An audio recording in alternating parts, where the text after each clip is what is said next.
Hello दोस्तों, आपका स्वागत है अकुल मैन व्यापार चैनल पे। और आज हम देख रहे हैं मल्टीवर्स। मेरा नाम चंद्रकांत है। आज आपको मैं ये बताना चाहता हूँ कि हम जब ऑब्जर्वेशन करते हैं, स्पेस में देखते हैं, तो हम रोज नई नई खोज करते हैं। हम ये देखते हैं कि इतनी दूर पे कोई हमें स्टार दिखाई दिया है, इतनी डिस्टेंस पे हमें एक ब्लैक होल दिखाई दिया है। तो ये सब हम देखते हैं और उसके बाद जो साइंटिस्ट है वो डिटरमाइन करते हैं कि भाई इसके डिस्टेंस कितना है, इसके अंदर क्या मटेरियल है, इसमें कैसा एटमॉस्फेयर है, और इसमें इसका वेट कितना है, कितना बड़ा है, कितना छोटा है। तो ये सब एस्टिमेट कैसे किया जाता है।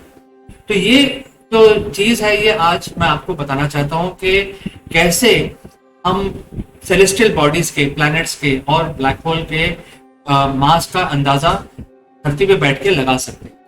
तो हम अपना ये विश्लेषण चालू करते हैं।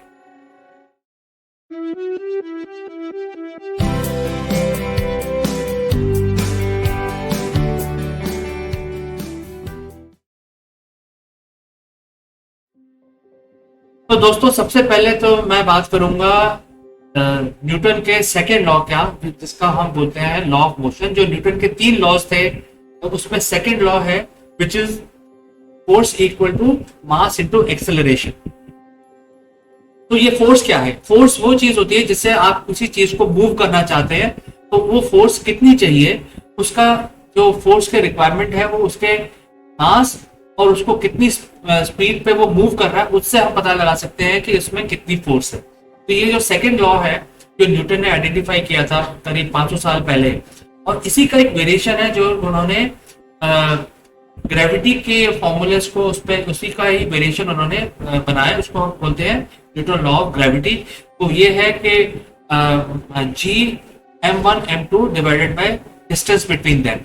तो ये जो ग्रेविटी का जो फॉर्मूला है ये एकदम एक्यूरेट है और ये हर मोशन को डिफाइन करने में सक्षम है। तो न्यूटन ने ये फॉर्मूले का इस्तेमाल किया मून का जो सर्कुलर ऑर्बिट है अराउंड अर्थ, उसको पता लगाने के लिए इस फॉर्मूले का इस्तेमाल किया। और बाद में ये फॉर्मूला जो है हर जगह पे इस्तेमाल होता है, जिससे हम ये पता लगा सकते हैं कि जैसे जुपिटर है तो इसका कितनी स्पीड पे जा रहा है, तो उसका हम मास यहाँ पे बैठे इस फॉर्मूले के थ्रू हम कैलकुलेट कर सकते हैं, क्योंकि हमें डिस्टेंस पता चल जाता है और हम इस फॉर्मूले में लगाते हैं और हमें उसका मास निकालने में कोई परेशानी नहीं होती। तो ये एक पहला चीज जो आपको समझनी चाहिए। और ये फॉर्मूले हमने सबने स्कूल में पढ़े हैं। ऑलमोस्ट 100% लोगों ने जो स्कूल में पढ़े हैं उन्होंने इन फॉर्मूलेस के बारे में पढ़ा है। तो सेकेंड लॉ जो है जो इवॉल्व हुआ न्यूटन के लॉ ऑफ ग्रेविटी के अंदर, इसके बारे में आप इसको सोचिए और मैं आपको अब दूसरे व्यक्ति के बारे में बताता हूँ। दूसरे व्यक्ति हैं जो भी बहुत पॉपुलर है, उनका नाम है पाइथागोरस। हम सब ने पाइथागोरस थ्योरम पढ़ी है और पाइथागोरस जो थे वो 2000 साल पहले एंशिएंट ग्रीक में थे और वे विद्वान थे। वो बहुत ही मेस्मराइज रहते थे ट्राइंगल्स को लेके और पिरामिड स्ट्रक्चर्स को लेके। तो उन्होंने अपना पाइथागोरस थ्योरम दिया। ये जो थ्योरम है ये हमें बहुत चीजों में हेल्प करता है। अगर हम बिल्डिंग बनाते हैं, ज्योमेट्री कोई डिसाइड करते हैं, तो पाइथागोरस थ्योरम को यूज करके हम अपने डिजाइनिंग कर सकते हैं। तो ये जो पाइथागोरस है, इनके थ्योरम को यूज करके लोग अपने खेती के जो प्लॉट्स हैं उनको भी डिवाइड कर सकते हैं। तो इसके बहुत सारे इसके फायदे हैं और इसको समझना बहुत ही आसान है। जो थ्योरम है बहुत ही सिंपल है, a² + b² = c²। अगर हमें a और b की वैल्यू पता है और अगर ये रेक्टेंगल है, हम ये बोलते हैं कि रेक्टेंगल ट्रायंगल का जो छोटे साइड्स हैं उनको एक को हम a बोलते हैं, दूसरे को b बोलते हैं। अगर हमें ये पता है कि ये रेक्टेंगल ट्रायंगल है और ये a और b की वैल्यू पता है, तो हम c की वैल्यू निकाल सकते हैं पाइथागोरस थ्योरम यूज करके। तो इसके बहुत सारे इम्प्लीकेशंस हैं और इसके बारे में आप सोचिए इसके बारे में और इसको ध्यान में रखिए। अब हम तीसरे व्यक्ति की तरफ चलते हैं जिनका नाम है कार्ल श्वार्ज़शील्ड। ये एक जर्मन ज्यू साइंटिस्ट है जो 19वीं शताब्दी में पैदा हुए और 20वीं शताब्दी में उन्होंने बहुत बड़े बड़े काम किए। ये आइंस्टाइन के कंटेम्परेरी थे और ये आइंस्टाइन की जनरल थ्योरी ऑफ रिलेटिविटी के ऊपर शोध कर रहे थे।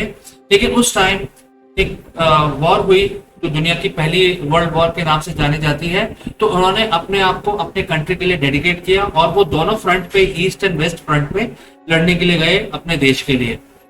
और जब ये लड़ाई हो रही थी तो उस टाइम जो सैनिक होते थे वो ट्रेंच में चले जाते थे और उससे उनके निशाने पे नहीं आते थे।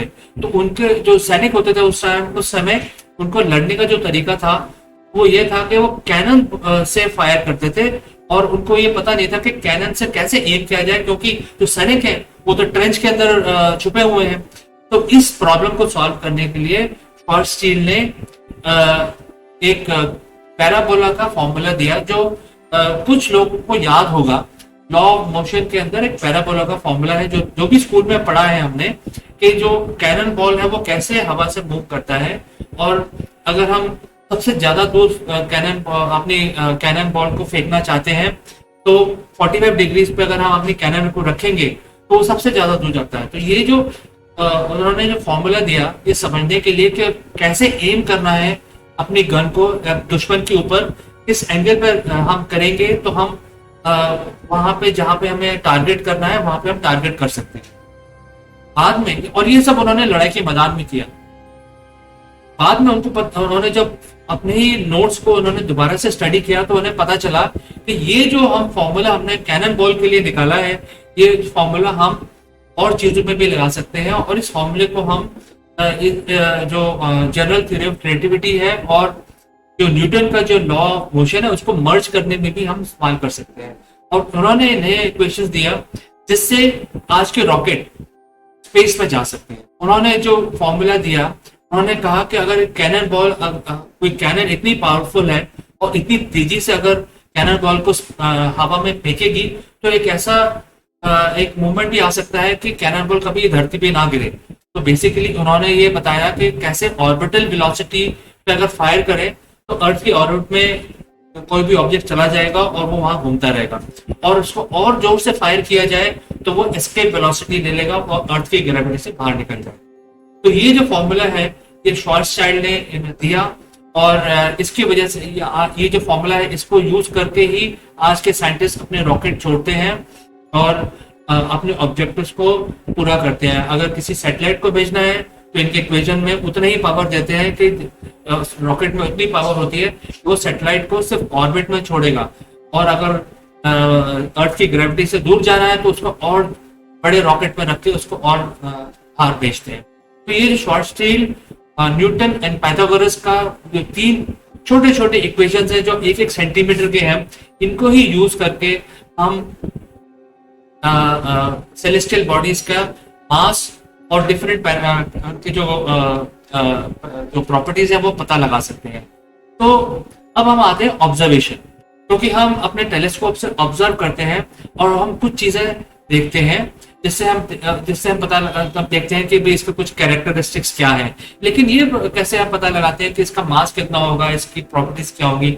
इसके लिए मैं आपको अपना व्हाइट बोर्ड दिखाना चाहता हूँ और ये भी बताना चाहता हूँ कि ये जो कुछ चीजें मैं आपको जो दिखा रहा हूँ वो मैथमेटिकल है। हम कुछ ऑब्जर्वेशन लेते हैं और ये जो फॉर्मूलाज हैं इनको हम अप्लाई करते हैं, और यहाँ पे ही बैठ के, धरती पे बैठ के ही हम पता लगा सकते हैं कि जो हमें चीजें स्पेस में दिख रही हैं उनका मास कितना होगा, उनमें उसमें इंटेंसिटी कितनी है, उसका वेट कितना है, उसका डिस्टेंस कितना है, ये सब पता लगाया जा सकता है ये छोटी छोटी इक्वेशंस को यूज करके।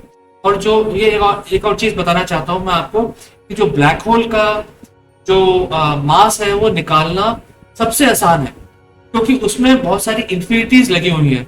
और इंफिनिटीज इसलिए लगी हुई हैं क्योंकि अगर हम श्वार्ज़शील्ड की इक्वेशन देखें तो जो एस्केप वेलोसिटी है, जो कैनन बॉल की एस्केप वेलोसिटी है वो इनफाइनाइट नहीं हो सकती है, क्योंकि स्पीड ऑफ लाइट से ज्यादा कोई चीज जा नहीं सकती है। तो इसका मतलब ये हुआ कि अगर कोई चीज हमें अंदर जाती हुई दिखाई दे रही है ब्लैक होल के अंदर, तो उसकी जो स्पीड है वो गिरने की स्पीड ऑफ लाइट के बराबर है, क्योंकि उसके बाद हम दिखना बंद हो जाती है। तो हम इस चीज को बोलते हैं इवेंट होराइजन। उस बाउंड्री के अंदर जो भी घटनाएं हो रही है वो हमें दिखाई नहीं देती, क्योंकि वहां की लाइट हमारे तक नहीं पहुंचती है। तो हमें ये पता है कि जो डायमीटर है इस इवेंट होराइजन का ये बड़ा आसानी से मिल जाता है। तो ये जो चीज है ये हमारे ब्लैक होल के लिए कुछ इंफिनिटीज हैं, क्योंकि वहां पे स्पीड ऑफ लाइट है वो कांस्टेंट है यूनिवर्स में, तो उससे हम ये पता लगा सकते हैं कि ये डायमीटर कितना है। अब ये डायमीटर हम कैसे पता लगाएंगे, क्योंकि जब हम ब्लैक होल को देखते हैं तो उसके हमें आसपास एक एक्सक्रीशन डिस्क दिखाई देता है। जो एक्सक्रीशन डिस्क के बाहर जो मैटर है बहुत तेजी से घूम रहा होता है, लेकिन उसके अंदर हमें एक काला सा एक पॉइंट दिखाई देता है। तो जो वो बाउंड्री है वो हम ऑब्जर्वेशन से देख सकते हैं कि हमें दिखाई देता है, तो हमें इसका पता चल जाता है कि यहाँ पे इसका रेडियस कितना होगा। तो पहली बात। अब दूसरी बात यह है कि जब आप उसको धरती से देखते हैं, अर्थ से देखते हैं, तो हम ऑब्जर्वेशन जब हम करते हैं तो इसको हमें जब हम इसके इवेंट होराइजन के दो छोरों को देखते हैं तो एक एंगल कास्ट होता है। एंगल बहुत ही छोटा होता है, लेकिन ये एंगल कास्ट होता है, तो ये इसकी हम रीडिंग ले लेते हैं और अपने पास रख लेते हैं। और क्योंकि हमें डायमीटर का हमने ऑब्जर्वेशन से पता चल गया और हमें पता भी चल गया कि क्योंकि यहाँ पे स्पीड ऑफ लाइट है, शॉर्टशीट इक्वेशन में हमने इसको लगाया, तो हम इसका डायमीटर निकाल सकते हैं और उसको डिवाइड करेंगे 2 से, तो हमें रेडियस मिल जाएगा। अब हम इस जैसे पिक्चर में मैं दिखा रहा हूं, जब हम ये रेडियस को देखेंगे तो हमें पता है कि यहाँ पे 90 डिग्रीज का एंगल है, जहाँ इसके सेंटर से 90 डिग्रीज का एंगल है, ये कांस्टेंट रहेगा। तो हम देखेंगे और ये जो एंगल है हमारे जो टेलीस्कोप से ये हमें बता देंगे, ये इस साइड वाला एंगल ये बहुत ही कम वैल्यू होगा, क्योंकि जो ब्लैक होल है या स्टार है काफी दूर है, लेकिन फिर भी हम इस एंगल को देख लेंगे और इस चीज से हम पता लगा लेंगे कि जो ये वैल्यू है larger side of this triangle, जिसको हम बोलते हैं हाइपोटेन्यूज, इसकी हम डिस्टेंस पता लगा लेंगे। तो हमें ये पता चल जाएगा धरती पे बैठे हुए कि ये जो डिस्टेंस है धरती से लेकर इस एज का वो कितना है और सिमिलरली दूसरी एज का कितना है, तो हमें ये पता चल जाएगा ये। तो इससे पता चल जाता है कि इसका डिस्टेंस कितना है, सिर्फ ऑब्जर्वेशन, डायरेक्ट ऑब्जर्वेशन करने के बाद। और हम क्योंकि धरती है ये सूर्य के चारों तरफ चक्कर लगाती है, तो हम ये रीडिंग काफी बार लेंगे। हम हो सकता है जो साइंटिस्ट है जिन्होंने ये कैलकुलेट करते हैं, जो उसमें स्पेशलाइज्ड है, ये रीडिंग रोज लेते हो, 365 डेज लेते हो, और इन रीडिंग्स का फिर मीन करके एक एवरेज वैल्यू निकाली जाती है, जो हमें पता चलता है कि डिस्टेंस कितना है। अब हमें डिस्टेंस पता चल गया, हमें रेडियस की वैल्यू पता चल गई, तो अब हम अपने कंप्यूटेशन पे आते हैं और हम इन कंप्यूटेशंस पे हम ये पता लगा सकते हैं शॉर्टशीट इक्वेशन पे यूज करके कि इसका मास कितना होगा, क्योंकि रेडियस जो है वो हमारे पास ऑलरेडी है और हम इस फॉर्मूले में डालेंगे, जैसे जो अभी आपको मेथड बताया उससे हम ये डिस्टेंस भी पता लगा लेंगे कि ब्लैक होल का डिस्टेंस कितना है और उसका रेडियस पता लगा लेंगे अपनी ऑब्जर्वेशन से, और इस शॉर्टशीट इक्वेशन में डालेंगे। इसमें g है वो ग्रेविटेशनल कांस्टेंट है, मास है जो हमें निकालना है, c हमें पता है which is speed of light, और रेडियस भी पता है। तो सिर्फ मास निकालने के लिए जो g है वो ग्रेविटेशनल कांस्टेंट है, उसकी वैल्यू भी पता है, रेडियस की वैल्यू पता है और स्पीड ऑफ लाइट की वैल्यू पता है। तो हम यहाँ बैठे धरती पे बैठकर ही एक ब्लैक होल का कितना साइज है, कितना बड़ा है, कितनी ज्यादा ग्रेविटी, ये सारी चीजें हम पता लगा सकते हैं। और दोस्तों मैं ये भी बताना चाहता हूँ कि ये एक मेथड है, ब्लैक होल के मास कैलकुलेट करने के और भी मेथड्स हैं जो और ज्यादा कॉम्प्लिकेटेड है, लेकिन मैं आज अपने इस प्रोग्राम में ये बताना चाहता था कि सिंपल स्कूल के जो फॉर्मूला हमने पढ़े हैं स्कूलों में, उनसे उनका इस्तेमाल करके हम जो सेलेस्टियल ऑब्जेक्ट्स हैं, स्टार हैं, प्लैनेट्स हैं, ब्लैक होल है या गैलेक्सीज हैं या क्लस्टर ऑफ गैलेक्सीज हैं, उनके बारे में हम पता लगा सकते हैं, उनके मास को हम कैलकुलेट कर सकते हैं। ये बहुत ही जरूरी है कि हम अपने जो फॉर्मूलेज हमने स्कूल में पढ़े हैं 9th क्लास में या 10th क्लास में, उनको ध्यान से पढ़े, उनको हम याद करें और हम सोचें कि इन छोटे छोटे फॉर्मूलेज का यूज करके हम इतने बड़े बड़े इतनी दूर डिस्टेंस पे जो ऑब्जेक्ट पाए जाते हैं उनके बारे में, उनकी प्रॉपर्टीज को जान सकते हैं। तो दोस्तों आज मैं इसके बारे में आपसे बात करना चाहता था, आपको ये बताना चाहता था कि एक ब्लैक होल का मास निकालना कितना आसान हो सकता है अपने स्कूल वाले जो हमने स्कूल में पढ़े फॉर्मूलाज उनके जरिए। आपके कमेंट्स का हमें इंतजार रहेगा और आज के लिए इतना ही, आपसे विदा लेता हूं, अगले प्रोग्राम में फिर मिलूंगा, तब तक के लिए अपना ख्याल रखिए।